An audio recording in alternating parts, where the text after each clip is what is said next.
उपन्यास रंगभूमि अध्याय 9।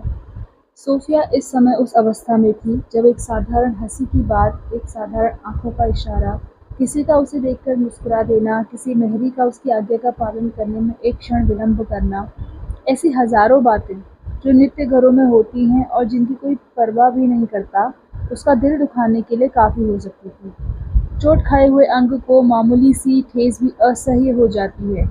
फिर इंदु का बिना उससे कुछ कहे सुने चला जाना क्यों ना दुखजनक होता। इंदु तो चली गई, पर वह बहुत देर तक अपने कमरे के द्वार पर मूर्ति की भांति खड़ी सोचती रही, यह तिरस्कार क्यों? मैंने ऐसा कौन सा अपराध किया है जिसका मुझे यह दंड मिला है?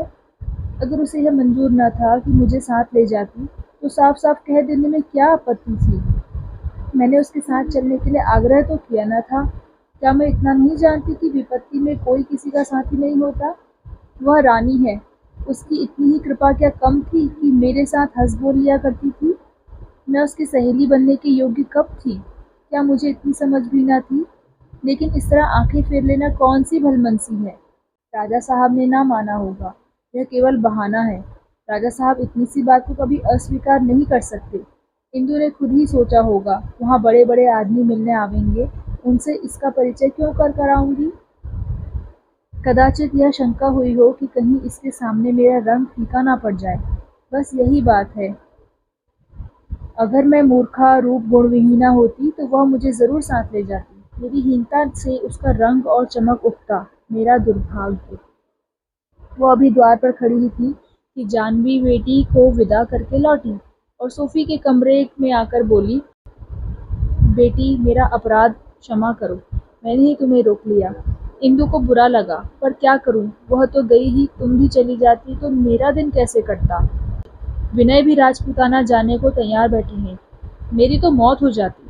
तुम्हारे रहने से मेरा दिल बहलता रहेगा। सच कहती हूँ बेटी, तुमने मुझ पर कोई मोहिनी मंत्र फूंक दिया है। सोफिया बोली, आपकी शालीनता है जो ऐसा कहती हैं। मुझे खेद है। इंदु ने जाते समय मुझसे हाथ भी न मिलाया। जानवी बोली, केवल लज्जावश बेटी, केवल लज्जावश। मैं तुझसे कहती हूँ, ऐसी सरल बालिका संसार में ना होगी। तुझे रोककर मैंने उस पर घोर अन्याय किया है। मेरी बच्ची का वहाँ जरा भी जी नहीं लगता। महीने भर रह जाती है तो स्वास्थ्य बिगड़ जाता है। इतनी बड़ी रियासत है, महेंद्र सारा बोझ उसी के सिर डाल देते हैं। उन्हें तो म्यूनिसिपैलिटी से ही फुर्सत नहीं मिलती। बेचारी आय व्यय का हिसाब लिखते लिखते घबरा जाती है। उस पर एक एक पैसे का हिसाब। महेंद्र को हिसाब रखने की धुन है। जरा सा फर्क पड़ा तो उसके सिर हो जाते हैं। इंदु को अधिकार है जितना चाहे खर्च करे, पर हिसाब जरूर लिखे। राजा साहब किसी की रू रियायत नहीं करते। कोई नौकर एक पैसा भी खा जाए तो उसे निकाल देते हैं, चाहे उसने उनकी सेवा में अपना जीवन बिता दिया हो। यहाँ मैं इंदु को कभी कड़ी निगाह से नहीं देखती, चाहे घी का घड़ा लुढ़का दूं। वहाँ जरा जरा सी बात पर राजा साहब की घुड़कियां सुनने मिलती हैं। बच्ची से बात नहीं सही जाती, जवाब तो देती नहीं, और यही हिंदू स्त्री का धर्म है। पर रोने लगती है। वह दया की मूर्ति है, कोई उसका सर्वस्व खा जाए, लेकिन ज्यों ही उसके सामने आकर रोया, बस उसका दिल पिघला। सोफी, भगवान ने मुझे 2 बच्चे दिए और दोनों को ही देखकर हृदय शीतल हो जाता है। इंदु जितनी ही कोमल प्रकृति और सरल हृदय है, विनय उतना ही धर्मशील और साहसी है। थकना तो जानता ही नहीं। मालूम होता है दूसरों की सेवा करने के लिए ही उसका जन्म हुआ है। घर में किसी टहलनी को भी कोई शिकायत हुई और सब काम छोड़कर उसकी दवा दारू करने लगा। एक बार मुझे ज्वर आने लगा था। इस लड़के ने 3 महीने तक द्वार का मुंह नहीं देखा। नित्य मेरे पास बैठा रहता। कभी पंखा झलता, कभी पाँव सहलाता, कभी रामायण और महाभारत पढ़कर सुनाता। कितना कहती, बेटा जाओ, घूमो फिरो, आखिर ये लौंडिया बांदियाँ किस दिन काम आएंगी? डॉक्टर रोज आते ही हैं, तुम क्यों मेरे साथ सती होते हो? पर किसी तरह न जाता। अब कुछ दिनों से सेवा समिति का आयोजन कर रहा है। कुंवर साहब को जो सेवा समिति से इतना प्रेम है, वह विनय के ही सत्संग का फल है। नहीं तो आज से 3 साल पहले इनका सा विलासी सारे नगर में न था। दिन में 2 बार हजामत बनती थी। दर्जनों धोबी और दर्जी कपड़े धोने और सीने के लिए नौकर थे। पेरिस से एक कुशल धोबी कपड़े संवारने के लिए आया था। कश्मीर और इटली के बावर्ची खाना पकाते थे। तस्वीरों का इतना व्यसन था कि कई बार अच्छे चित्र लेने के लिए इटली तक की यात्रा की। तुम उन दिनों मंसूरी रही होगी। सैर करने निकलते तो सशस्त्र सवारों का एक दल साथ चलता। शिकार खेलने की लत थी। महीनों शिकार खेलते रहते। कभी कश्मीर, कभी बीकानेर, कभी नेपाल, केवल शिकार खेलने जाते। विनय ने उनकी काया ही पलट दी। जन्म का विरागी है, पूर्व जन्म में अवश्य कोई ऋषि रहा होगा। सोफी बोली, आपके दिल में सेवा और भक्ति के इतने ऊंचे भाव कैसे जागृत हुए? यहाँ तो प्रायः रानियां अपने भोग विलास में ही मग्न रहती हैं। जानवी बोली, बेटी, यह डॉक्टर गांगुली के सदुपदेश का फल है। जब इंदु 2 साल की थी तो मैं बीमार पड़ी। डॉक्टर गांगुली मेरी दवा करने के लिए आए। हृदय का रोग था। जी घबराया करता, मानो किसी ने उच्चाटन मंत्र मार दिया हो। डॉक्टर महोदय ने मुझे महाभारत पढ़कर सुनाना शुरू किया। उसमें मेरा ऐसा जी लगा कि कभी कभी आधी रात तक बैठी पढ़ा करती। थक जाती तो डॉक्टर साहब से पढ़वा कर सुनती। फिर तो वीरतापूर्ण कथाओं के पढ़ने का मुझे ऐसा चस्का लगा कि राजपूतों की ऐसी कोई कथा नहीं जो मैंने ना पढ़ी हो। उसी समय से मेरे मन में जाति प्रेम का भाव अंकुरित हुआ। एक नई अभिलाषा उत्पन्न हुई। मेरी कोख से भी कोई ऐसा पुत्र जन्म लेता जो अभिमन्यु, दुर्गादास और प्रताप की भांति जाति का मस्तक ऊंचा करता। मैंने व्रत लिया कि पुत्र हुआ तो उसे देश और जाति के हित के लिए समर्पित कर दूंगी। मैं उन दिनों तपस्विनी की भांति जमीन पर सोती, केवल एक बार रूखा भोजन करती, अपने बर्तन तक अपने हाथ से धोती थी। एक वे देवियां थी जो जाति की मर्यादा रखने के लिए प्राण तक दे देती थी। एक मैं भागिनी हूँ कि लोक परलोक की सब चिंताएं छोड़कर केवल विषय वासनाओं में लिप्त हूँ। मुझे जाति की इस अधोगति को देखकर अपनी विलासिता पर लज्जा आती थी। ईश्वर ने मेरी सुन ली। तीसरे साल विनय का जन्म हुआ। मैंने बाल्यावस्था से ही उसे कठिनाइयों का अभ्यास कराना शुरू किया। न कभी गद्दों पर सुलाती, न कभी महरियों और दाइयों की गोद में जाने देती, न कभी मेवे खाने देती। 10 वर्ष की अवस्था तक केवल धार्मिक कथाओं द्वारा उसकी शिक्षा हुई। इसके बाद मैंने डॉक्टर गांगुली के साथ छोड़ दिया। मुझे उन्हीं पर पूरा विश्वास था और मुझे इसका गर्व है कि विनय की शिक्षा दीक्षा का भार जिस पुरुष पर रखा वह इसके सर्वथा योग्य था। विनय पृथ्वी के अधिकांश प्रांतों का पर्यटन कर चुका है। संस्कृत और भारतीय भाषाओं के अतिरिक्त यूरोप की प्रधान भाषाओं का भी उसे अच्छा ज्ञान है। संगीत का उसे इतना अभ्यास है कि अच्छे अच्छे कलावंत उसके सामने मुंह खोलने का साहस नहीं कर सकते। नित्य कंबल बिछाकर जमीन पर सोता है और कंबल ही ओढ़ता है। पैदल चलने में कई बार इनाम पा चुका है। जलपान के लिए मुट्ठी भर चने, भोजन के लिए रोटी और साग, बस इसके सिवा संसार के और सभी भोज्य पदार्थ उसके लिए वर्जित से हैं। बेटी, मैं तुझसे कहाँ तक कहूँ, पूरा त्यागी है। उसके त्याग का सबसे उत्तम फल यह हुआ कि उसके पिता को भी त्यागी बनना पड़ा। जवान बेटे के सामने बूढ़ा बाप कैसे विलास का दास बना रह सकता? मैं समझती हूँ कि विषय भोग से उनका मन तृप्त हो गया और बहुत अच्छा हुआ। त्यागी पुत्र का भोगी पिता अत्यंत हास्यास्पद दृश्य होता। वह मुक्त हृदय से विनय के सत्कार्यों में भाग लेते हैं और कह सकती हूँ कि उनके अनुराग के बगैर विनय को कभी इतनी सफलता न प्राप्त होती। समिति में इस समय 100 नवयुवक हैं, जिनमें कितने ही संपन्न घरों के हैं। कुंवर साहब की इच्छा है कि समिति के सदस्यों की पूर्ण संख्या 500 तक बढ़ा दी जाए। डॉक्टर गांगुली इस वृद्धावस्था में भी अदम्य उत्साह से समिति का संचालन करते हैं। वही इसके अध्यक्ष हैं। जब व्यवस्थापक सभा के काम से अवकाश मिलता है तो नित्य 2-2.5 घंटे युवकों को शरीर विज्ञान संबंधी व्याख्यान देते हैं। पाठ्यक्रम 3 वर्षों में समाप्त हो जाता है। तब सेवा कार्य आरंभ होता है। अब की 20 युवक उत्तीर्ण होंगे और यह निश्चय किया गया है कि वे 2 साल भारत का भ्रमण करें, पर शर्त यह है कि उनके साथ एक लुटिया, डोर, धोती और कंबल के सिवा और सफर का सामान ना हो। यहाँ तक कि खर्च के लिए रुपए भी न रखे जाएं। इससे कई लाभ होंगे। युवकों को कठिनाइयों का अभ्यास होगा, देश की यथार्थ दशा का ज्ञान होगा, दृष्टि क्षेत्र विस्तीर्ण हो जाएगा और सबसे बड़ी बात यह है कि चरित्र बलवान होगा। धैर्य, साहस, उद्योग, संकल्प आदि गुणों की वृद्धि होगी। विनय इन लोगों के साथ जा रहा है और मैं गर्व से फूली नहीं समाती कि मेरा पुत्र जाति हित के लिए यह आयोजन कर रहा है। और तुमसे सच कहती हूँ, अगर कोई ऐसा अवसर आ पड़े कि जाति रक्षा के लिए उसे प्राण भी देना पड़े तो मुझे जरा भी शोक न होगा। शोक तब होगा जब मैं उसे ऐश्वर्य के सामने सिर झुकाते या कर्तव्य के क्षेत्र से हटते देखूंगी। ईश्वर ना करे मैं वह दिन देखने के लिए जीवित रहूं। मैं नहीं कह सकती कि उस वक्त मेरे चित्त की क्या दशा होगी। शायद मैं विनय के रक्त की प्यासी हो जाऊं। शायद इन निर्बल हाथों में इतनी शक्ति आ जाए कि मैं उसका गला घोंट दूं। यह कहते कहते रानी के मुख पर एक विचित्र तेजस्विता की झलक दिखाई देने लगी। अश्रुपूर्ण नेत्रों में आत्मगौरव की लालिमा प्रस्फुटित होने लगी।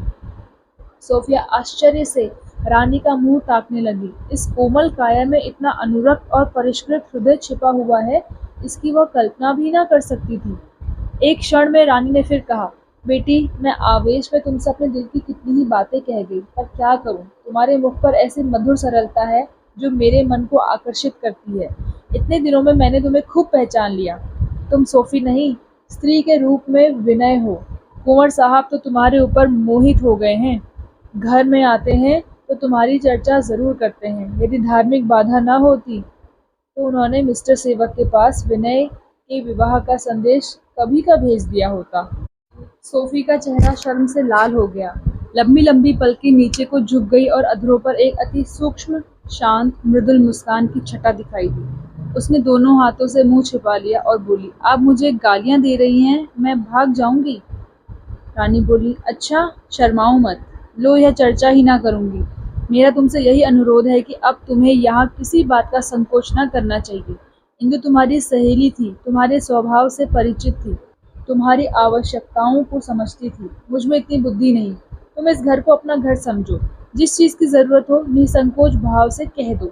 अपनी इच्छा के अनुसार भोजन बनवा लो। जब सैर करने को जी चाहे गाड़ी तैयार करा लो। किसी नौकर को कहीं भेजना चाहो भेज दो। मुझसे कुछ पूछने की ज़रूरत नहीं। मुझसे कुछ कहना हो तुरंत चली आओ, पहले से सूचना देने का काम नहीं। यह कमरा अगर पसंद ना हो तो मेरे बगल वाले कमरे में चलो जिसमें इंदु रहती थी। वहाँ जब मेरा जी चाहेगा तुमसे बातें कर लिया करूँगी। जब अवकाश हो मुझे इधर उधर के समाचार सुना देना। बस यह समझो तुम मेरी प्राइवेट सेक्रेटरी हो। यह कहकर जानवी चली गई। सोफी का हृदय हल्का हो गया। उसे बड़ी चिंता हो रही थी कि इंदु के चले जाने पर यहाँ मैं कैसे रहूँगी, कौन मेरी बात पूछेगा, बिन बुलाए मेहमान की भांति पड़ी रहूँगी। यह चिंता शांत हो गई। उस दिन से उसका और भी आदर सत्कार होने लगा। लौंडिया उसका मुंह जोहती रहती, बार बार आकर पूछ जाती, मिस साहब कोई काम तो नहीं है। कोचवान दोनों जून पूछ जाता, हुक्म हो तो गाड़ी तैयार करूं। रानी जी भी दिन में एक बार जरूर आ बैठती। सोफी को अब मालूम हुआ कि उनका हृदय स्त्री जाति के प्रति सदिच्छाओं से कितना परिपूर्ण था। उन्हें भारत की देवियों को ईंट और पत्थर के सामने सिर झुकाते देखकर हार्दिक वेदना होती थी। वह उनके जड़वाद को, उनके मिथ्यावाद को, उनके स्वार्थवाद को भारत की अधोगति का मुख्य कारण समझती थी। इन विषयों पर सोफी से घंटों बातें किया करती। इस कृपा और स्नेह ने धीरे धीरे सोफी के दिल से वीरानेपन के भावों को मिटाना शुरू किया। उसके आचार विचार में परिवर्तन होने लगा। लौंडियों से कुछ कहते हुए अब झेप न होती। भवन के किसी भाग में जाते हुए अब संकोच न होता। किंतु चिंताएं ज्यों ज्यों घटती थी, विलास प्रियता बढ़ती थी। उसके अवकाश की मात्रा में वृद्धि होने लगी। विनोद से रुचि होने लगी। कभी कभी प्राचीन कवियों के चित्रों को देखती, कभी बाग की सैर करने चली जाती, कभी पियानो पर जा बैठती, यहाँ तक कि कभी कभी जानवी के साथ शतरंज भी खेलने लगी। वस्त्राभूषण से अब वह उदासीन न रहती। गाउन के बदले रेशमी साड़ियाँ पहनने लगी। रानी जी के आग्रह से कभी कभी पान भी खा लेती। कंघी चोटी से प्रेम हुआ। चिंता त्याग मूलक होती है। निश्चिंतता का आमोद विनोद से मेल है। एक दिन तीसरे पहर वो अपने कमरे में बैठी हुई कुछ पढ़ रही थी। गर्मी इतनी सख्त थी कि बिजली के पंखे और खस के टाट होते हुए भी शरीर से पसीना निकल रहा था। बाहर लू से देह झुलसी जाती थी। सहसा प्रभु सेवक आकर बोले, सोफी, जरा चलकर एक झगड़े का निर्णय कर दो। मैंने एक कविता लिखी है। विनय सिंह को उसके विषय में कई शंकाएं हैं। मैं कुछ कहता हूँ, वह कुछ कहते हैं। फैसला तुम्हारे ऊपर छोड़ा गया है, जरा चलो। सोफी बोली, मैं काव्य संबंधी विवाद का क्या निर्णय करूंगी? पिंगल का अक्षर तक नहीं जानती। अलंकारों का लेश मात्र भी ज्ञान नहीं। मुझे व्यर्थ ले जाते हो। प्रभु सेवक बोला, उस झगड़े का निर्णय करने के लिए पिंगल जानने की जरूरत नहीं। मेरे और उनके आदर्श में विरोध है। चलो तो। सोफी आंगन से निकली तो ज्वाला सी देह में लगी। जल्दी जल्दी पग उठाते हुए विनय के कमरे में आई, जो राजभवन के दूसरे भाग में था। आज तक वह यहाँ कभी ना आई थी। कमरे में कोई सामान न था, केवल एक कंबल बिछा हुआ था और जमीन पर ही 10-5 पुस्तकें रखी हुई थी। ना पंखा, ना खस की टाट, ना पर्दे, ना तस्वीरें। पछुआ सीधे कमरे में आती थी। कमरे की दीवारें जलते तवे की भांति तप रही थी। वहीं विनय कंबल पर सिर झुकाए बैठे हुए थे। सोफी को देखते ही वह उठ खड़े हुए और उसके लिए कुर्सी लाने दौड़े। सोफी बोली, कहाँ जा रहे हैं? प्रभु सेवक मुस्कुराकर बोला, तुम्हारे लिए कुर्सी लाने। सोफी बोली, वह कुर्सी लगाएंगे और मैं बैठूंगी? कितनी भद्दी बात है। प्रभु सेवक बोला, मैं रोकता भी तो वो ना मानते। सोफी बोली, इस कमरे में इनसे कैसे रहा जाता है? प्रभु सेवक बोला, पूरे त्यागी हैं, मैं तो प्रेम वश चला आता हूँ। इतने में विनय ने एक गद्देदार कुर्सी लाकर सोफी के लिए रख दी। सोफी संकोच और लज्जा से गड़ी जा रही थी। विनय की ऐसी दशा हो रही थी मानो पानी में भीग रहे हैं। सोफी मन में कहती थी, कैसा आदर्श जीवन है। विनय मन में कहते थे, कितना अनुपम सौंदर्य है। दोनों अपनी अपनी जगह खड़े रहे। आखिर विनय को एक उक्ति सूझी। प्रभु सेवक की ओर देखकर बोले, हम और तुम वादी हैं, खड़े रह सकते हैं, पर न्यायाधीश का तो उच्च स्थान पर बैठना ही उचित है। सोफी ने प्रभु सेवक की ओर ताकते हुए उत्तर दिया, खेल में बालक अपने को भूल नहीं जाता। अंत में तीनों प्राणी कंबल पर बैठे। प्रभु सेवक ने अपनी कविता पढ़ सुनाई। कविता माधुर्य में डूबी हुई, उच्च और पवित्र भावों से परिपूर्ण थी। कवि ने प्रसाद गुण कूट कूट कर भर दिया था। विषय था एक माता का अपनी पुत्री को आशीर्वाद। पुत्री ससुराल जा रही है। माता उसे गले लगाकर आशीर्वाद देती है, पुत्री तू पति परायण हो, तेरी गोद फले, उसमें फूल के से कोमल बच्चे खेलें, उनकी मधुर हास्य ध्वनि से तेरा घर और आंगन गूंजे, तुझ पर लक्ष्मी की कृपा हो, तू पत्थर भी छुए तो कंचन हो जाए, तेरा पति तुझ पर उसी भांति अपने प्रेम की छाया रखे जैसे छप्पर दीवार को अपनी छाया में रखता है। कवि ने इन्हीं भावों के अंतर्गत दाम्पत्य जीवन का ऐसा सुललित चित्र खींचा था कि उसमें प्रकाश, पुष्प और प्रेम का आधिक्य था। कहीं अंधेरी घाटियां न थी जिनमें हम गिर पड़ते, कहीं वे कांटे न थे जो हमारे पैरों में चुभते हैं, कहीं वह विकार न था जो हमें मार्ग से विचलित कर देता है। कविता समाप्त करके प्रभु सेवक ने विनय सिंह से कहा, अब आपको इसके विषय में जो कुछ कहना हो कहिए। विनय सिंह ने सकुचाते हुए उत्तर दिया, मुझे जो कुछ कहना था कह चुका। प्रभु सेवक बोला, फिर से कहिए। विनय सिंह बोले, बार बार वही बातें क्या कहूँ? प्रभु सेवक बोला, मैं आपके कथन का भावार्थ कर दूं? विनय सिंह बोले, मेरे मन में एक बात आई, कह दी, आप व्यर्थ उसे इतना बढ़ा रहे हैं। प्रभु सेवक बोला, आखिर आप उन भावों को सोफी के सामने प्रकट करते क्यों शर्माते हैं? विनय सिंह बोला, शर्माता नहीं हूँ, लेकिन आपसे मेरा कोई विवाद नहीं है। आपको मानव जीवन का यह आदर्श सर्वोत्तम प्रतीत होता है, मुझे वह अपनी वर्तमान अवस्था के प्रतिकूल जान पड़ता है। इसमें झगड़े की कोई बात नहीं है। प्रभु सेवक हंसकर बोला, हाँ, यही तो मैं आपसे कहलाना चाहता हूँ कि आप उसे वर्तमान अवस्था के प्रतिकूल क्यों समझते हैं? क्या आपके विचार में दाम्पत्य जीवन सर्वथा निंद्य है? और क्या संसार के समस्त प्राणियों को संन्यास धारण कर लेना चाहिए?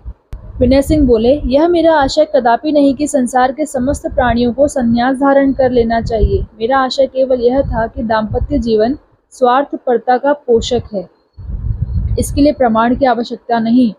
और इस अधोगति की दशा में, जबकि स्वार्थ हमारी नसों में कूट कूट कर भरा हुआ है, जबकि हम बिना स्वार्थ के कोई काम या कोई बात नहीं करते, यहाँ तक कि माता पुत्र संबंध में, गुरु शिष्य संबंध में, पत्नी पुरुष संबंध में स्वार्थ का प्राधान्य हो गया है।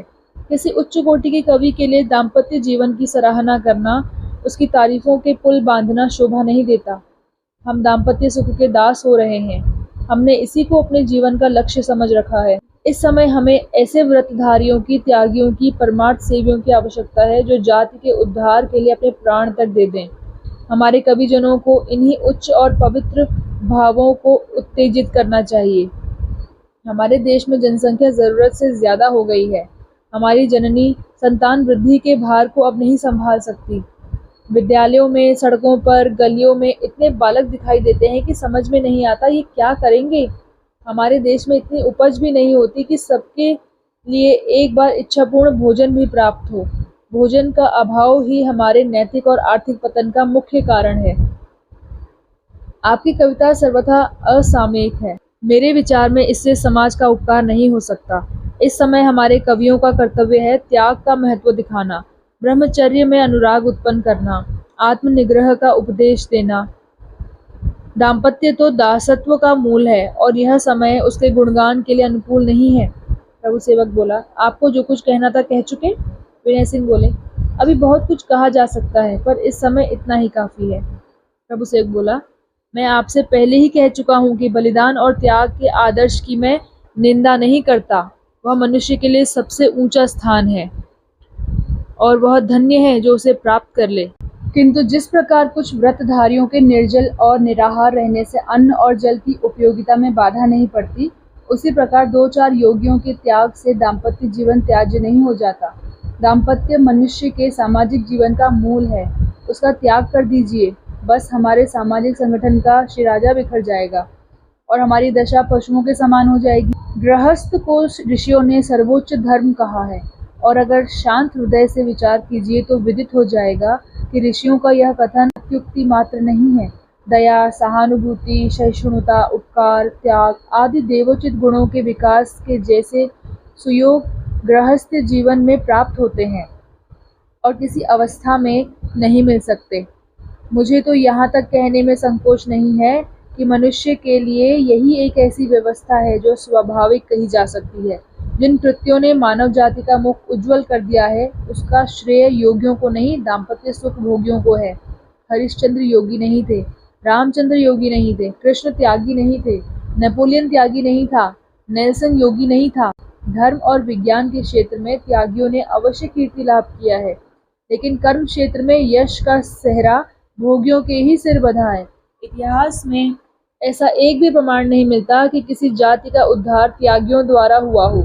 आज भी हिंदुस्तान में 10 लाख से अधिक त्यागी बसते हैं, पर कौन कह सकता है कि उनसे समाज का कुछ उपकार हो रहा है?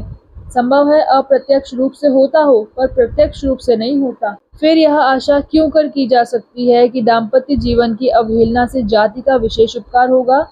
हाँ, अगर अविचार को उपकार कहें तो अवश्य उपकार होगा। यह कथन समाप्त करके प्रभु सेवक ने सोफिया से कहा, तुमने दोनों वादियों के कथन सुन लिए। तुम इस समय न्याय के आसन पर हो, सत्यासत्य का निर्णय करो। सोफी बोली, इसका निर्णय तुम आप ही कर सकते हो।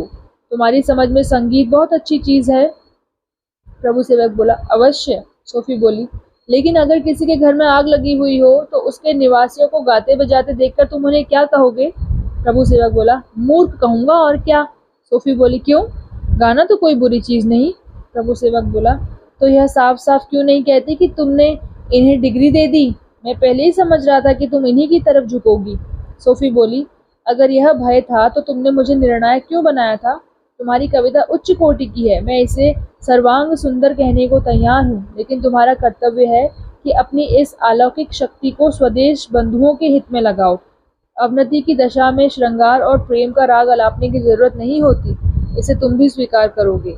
सामान्य कवियों के लिए कोई बंधन नहीं है, उन पर कोई उत्तरदायित्व नहीं है, लेकिन तुम्हें ईश्वर ने जितनी ही महत्वपूर्ण शक्ति प्रदान की है, उतना ही उत्तरदायित्व भी तुम्हारे ऊपर ज्यादा है।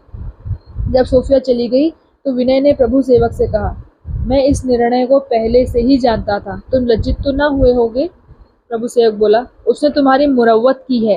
विनय सिंह बोला, भाई तुम बड़े अन्यायी हो, इतने युक्तिपूर्ण निर्णय पर भी उनके सिर इल्जाम लगा ही दिया।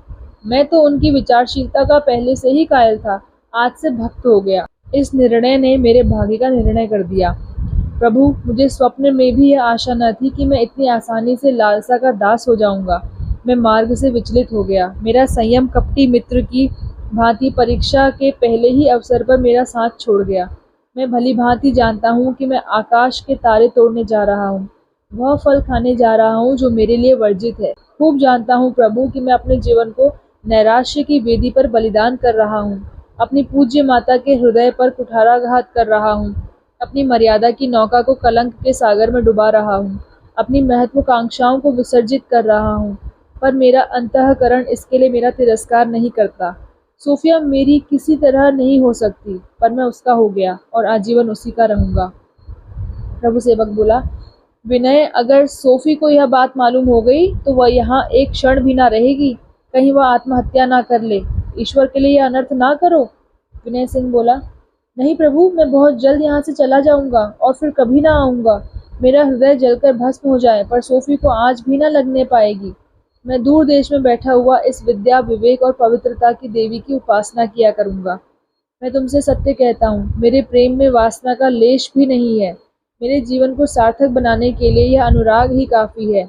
यह मत समझो कि मैं सेवा धर्म का त्याग कर रहा हूँ। नहीं, ऐसा ना होगा। मैं अब भी सेवा मार्ग का अनुगामी रहूंगा। अंतर केवल इतना होगा कि निराकार की जगह साकार, अदृश्य की जगह दृश्यमान की भक्ति करूंगा। सहसा जानवी ने आकर कहा, विनय, जरा इंदु के पास चले जाओ। कई दिन से उसका समाचार नहीं मिला। मुझे शंका हो रही है, कहीं बीमार तो नहीं हो गई। खत भेजने में विलंब तो कभी ना करती थी। मैंने तैयार हो गए, कुर्ता पहना, हाथ में सोटा लिया और चल दिए। प्रभु सेवक सोफी के पास आकर बैठ गए और सोचने लगे, विनय सिंह की बातें इससे कहूँ या ना कहूँ। सोफी ने उन्हें चिंतित देखकर पूछा, कुंवर साहब कुछ कहते थे? प्रभु सेवक बोला, उस विषय में तो कुछ नहीं कहते थे, पर तुम्हारे विषय में ऐसे भाव प्रकट किए जिनकी संभावना मेरी कल्पना में भी ना आ सकती थी। सोफी ने क्षण भर जमीन की ओर ताकने के बाद कहा, मैं समझती हूँ, पहले ही समझ जाना चाहिए था, पर मैं इससे चिंतित नहीं हूँ। यह भावना मेरे हृदय में उसी दिन अंकुरित हुई जब यहाँ आने के चौथे दिन बाद मैंने आंखें खोली और उस अर्धचेतना की दशा में एक देव मूर्ति को सामने खड़े अपनी ओर वात्सल्य दृष्टि से देखते हुए पाया। वह दृष्टि और वह मूर्ति आज तक मेरे हृदय पर अंकित है और सदैव अंकित रहेगी। प्रभु सेवक बोला, सोफी, तुम्हें यह कहते हुए लज्जा नहीं आती? सोफी बोली, नहीं, लज्जा नहीं आती। लज्जा की बात ही नहीं है। वह मुझे अपने प्रेम के योग्य समझते हैं, यह मेरे लिए गौरव की बात है। ऐसे साधु प्रकृति, ऐसे त्याग मूर्ति, ऐसे सदुत्साही पुरुष की प्रेम पात्री बनने में मुझे कोई लज्जा नहीं। अगर प्रेम प्रसाद पाकर किसी युवती को गर्व होना चाहिए तो वह युवती मैं हूँ। यही वरदान था जिसके लिए मैं इतने दिनों तक शांत भाव से धैर्य धारण किए हुए मन में तप कर रही थी। वह वरदान आज मुझे मिल गया है, तो यह मेरे लिए लज्जा की बात नहीं, आनंद की बात है। प्रभु सेवक बोला, धर्म विरोध के होते हुए भी? सोफिया बोली, यह विचार उन लोगों के लिए है जिनके प्रेम वासनाओं से युक्त होते हैं। प्रेम और वासना में उतना ही अंतर है जितना कंचन और कांच में। प्रेम की सीमा भक्ति से मिलती है और उनमें केवल मात्रा का भेद है। भक्ति में सम्मान और प्रेम में सेवा भाव का आधिक्य होता है। प्रेम के लिए धर्म की विभिन्नता का कोई बंधन नहीं है। ऐसी बाधाएं उस मनोभाव के लिए हैं जिसका अंत विवाह है, उस प्रेम के लिए नहीं जिसका अंत बलिदान है। प्रभु सेवक बोला, मैंने तुम्हें जता दिया, यहाँ से चलने के लिए तैयार रहो। सोफिया बोली, मगर घर पर किसी से इसकी चर्चा करने की जरूरत नहीं। प्रभु सेवक बोला, इससे निश्चिंत रहो। सोफिया बोली, कुछ निश्चय हुआ? यहाँ से उनके जाने का कब इरादा है? प्रभु सेवक बोला, तैयारियां हो रही हैं। रानी जी को यह बात मालूम हुई तो विनय के लिए कुशल नहीं। मुझे आश्चर्य ना होगा अगर मामा से इसकी शिकायत करें। सोफिया ने गर्व से सिर उठाकर कहा, प्रभु, कैसी बच्चों सी बातें करते हो। प्रेम अभय का मंत्र है। प्रेम का उपासक संसार की समस्त चिंताओं और बाधाओं से मुक्त हो जाता है। प्रभु सेवक चले गए तो सोफिया ने किताब बंद कर दी और बाग में आकर हरी घास पर लेट गई।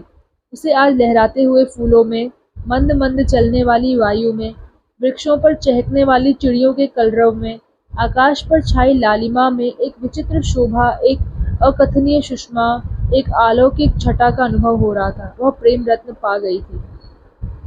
उस दिन के बाद एक सप्ताह हो गया, पर विनय सिंह ने राजपुताने को प्रस्थान न किया। वह किसी न किसी हीले से दिन टालते जाते थे। कोई तैयारी ना करनी थी, फिर भी तैयारियां पूरी ना होती थी। अब विनय और सोफिया दोनों को ही विदित होने लगा कि प्रेम को, जब वह स्त्री और पुरुष में हो, वासना से निर्लिप्त रखना उतना आसान नहीं जितना उन्होंने समझा था। सोफी एक किताब बगल में दबाकर प्रातःकाल बाग में जा बैठती। शाम को भी कहीं और सैर करने न जाकर वहीं आ जाती। विनय भी उसे कुछ दूर पर लिखते पढ़ते, कुत्तों से खेलते या किसी मित्र से बातें करते अवश्य दिखाई देते। दोनों एक दूसरे की ओर दबी आंखों से देख लेते थे, पर संकोचवश कोई बातचीत करने में अग्रसर ना होता था। दोनों ही लज्जाशील थे, पर दोनों इस मौन भाषा का आशय समझते थे। पहले इस भाषा का ज्ञान न था। दोनों के मन में एक ही उत्कंठा, एक ही विकलता, एक ही तड़प, एक ही ज्वाला थी। मौन भाषा से उन्हें तस्कीन न होती, पर किसी को वार्तालाप करने का साहस न होता।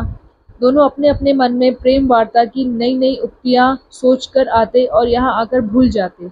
दोनों ही व्रतधारी, दोनों ही आदर्शवादी थे, किंतु एक का धर्म ग्रंथों की ओर ताकने को जीना चाहता था, दूसरा समिति को अपने निर्धारित विषय पर व्याख्यान देने का अवसर भी ना पाता था। दोनों के लिए ही प्रेम रत्न प्रेम मद सिद्ध हो रहा था। एक दिन रात को भोजन करने के बाद सोफिया रानी जानवी के पास बैठी हुई कोई समाचार पत्र पढ़कर सुना रही थी कि विनय सिंह आकर बैठ गए। सोफी की विचित्र दशा हो गई। पढ़ते पढ़ते भूल जाती कि कहाँ तक पढ़ चुकी है और पढ़ी हुई पंक्तियों को फिर पढ़ने लगती, वह भी अटक अटक कर। शब्दों पर आंखें न जमती। वह भूल जाना चाहती थी कि कमरे में रानी के अतिरिक्त कोई और बैठा हुआ है, पर बिना विनय की ओर देखे ही उसे दिव्य ज्ञान सा हो जाता था कि अब वह मेरी ओर ताक रहे हैं, और तत्क्षण उसका मन अस्थिर हो जाता। जानवी ने कई बार टोका, सोती तो नहीं हो? क्या बात है, रुक क्यों जाती हो? आज तुझे क्या हो गया है बेटी? सहसा उनकी दृष्टि विनय सिंह की ओर फिरी, उसी समय जब वह प्रेमातुर नेत्रों से उसकी ओर ताक रहे थे। जानवी का विकसित शांत मुखमंडल तमतमा उठा, मानो बाग में आग लग गई। अग्निमय नेत्रों से विनय की ओर देखकर बोली, तुम कब जा रहे हो? विनय सिंह बोला, बहुत जल्द। जानवी बोली, मैं बहुत जल्द का आशय यह समझती हूँ कि तुम कल प्रातःकाल ही प्रस्थान करोगे। विनय सिंह बोले, अभी साथ जाने वाले कई सेवक बाहर गए हुए हैं। जानवी बोली, कोई चिंता नहीं, वे पीछे चले जाएंगे, तुम्हें कल प्रस्थान करना होगा। विनय सिंह बोला, जैसी आज्ञा। जानवी बोली, अभी जाकर सब आदमियों को सूचना दे दो। मैं चाहती हूँ कि तुम स्टेशन पर सूर्य के दर्शन करो। विनय बोला, इंदु से मिलने जाना है। जानवी बोली, कोई जरूरत नहीं, मिलने भेजने की प्रथा स्त्रियों के लिए है, पुरुषों के लिए नहीं, जाओ। विनय को फिर कुछ कहने की हिम्मत ना हुई। आहिस्ता से उठे और चले गए। सोफी ने साहस करके कहा, आजकल तो राजपुताने में आग बरसती होगी। जानवी ने निश्चयात्मक भाव से कहा, कर्तव्य कभी आग और पानी की परवाह नहीं करता। जाओ, तुम भी सो रहो, सवेरे उठना है। सोफी सारी रात बैठी रही। विनय से एक बार मिलने के लिए उसका हृदय तड़फड़ा रहा था।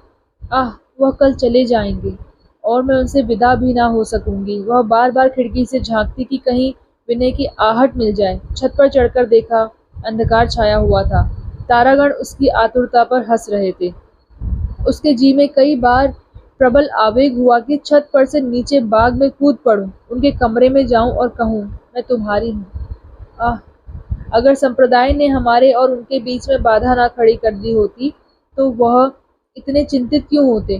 मुझको इतना संकोच क्यों होता? रानी मेरी अवहेलना क्यों करती? अगर मैं राजपुतानी होती तो रानी सहर्ष मुझे स्वीकार करती, पर मैं ईसा की अनुचरी होने के कारण त्याज्य हूँ। ईसा और कृष्ण में कितनी समानता है, पर उनके अनुचरों में कितनी विभिन्नता। कौन कह सकता है कि सांप्रदायिक भेदों ने हमारी आत्माओं पर कितना अत्याचार किया है। ज्यों-ज्यों रात बीतती थी, सोफी का दिल नैराश्य से बैठा जाता था। हाय, मैं यूं ही बैठी रहूंगी और सवेरा हो जाएगा, विनय चले जाएंगे। कोई भी तो नहीं जिसके हाथों एक पत्र लिखकर भेज दूं। मेरे ही कारण तो उन्हें यह दंड मिल रहा है। माता का हृदय भी निर्दय होता है। मैं समझी थी मैं ही अभागिनी हूँ, पर अब मालूम हुआ ऐसी माताएं और भी हैं। तब वह छत पर से उतरी और अपने कमरे में जाकर लेट गई। नैराश्य ने निद्रा की शरण ली, पर चिंता की निद्रा शुद्धावस्था का विनोद है, शांति विहीन और नीरस। जरा ही देर सोई थी कि चौंक कर उठ बैठी। सूर्य का प्रकाश कमरे में फैल गया था और विनय सिंह अपने 20 साथियों के साथ स्टेशन जाने को तैयार खड़े थे। बाग में हजारों आदमियों की भीड़ लगी हुई थी। वह तुरंत बाग में आ पहुंची और भीड़ को हटाती हुई यात्रियों के सम्मुख आकर खड़ी हो गई। राष्ट्रीय गान हो रहा था। यात्री नंगे सिर नंगे पैर, एक एक कुर्ता पहने, हाथ में लकड़ी लिए, गर्दनों में एक एक थैली लटकाए चलने को तैयार थे। सब के सब प्रसन्न बदन, उल्लास से भरे हुए, जातीयता के गर्व से उन्मत्त थे, जिनको देखकर दर्शकों के मन गौरवान्वित हो रहे थे। एक क्षण में रानी जानवी आई और यात्रियों के मस्तक पर केसर का तिलक लगाए। तब कुंवर भरत सिंह ने आकर उनके गलों में हार पहनाए।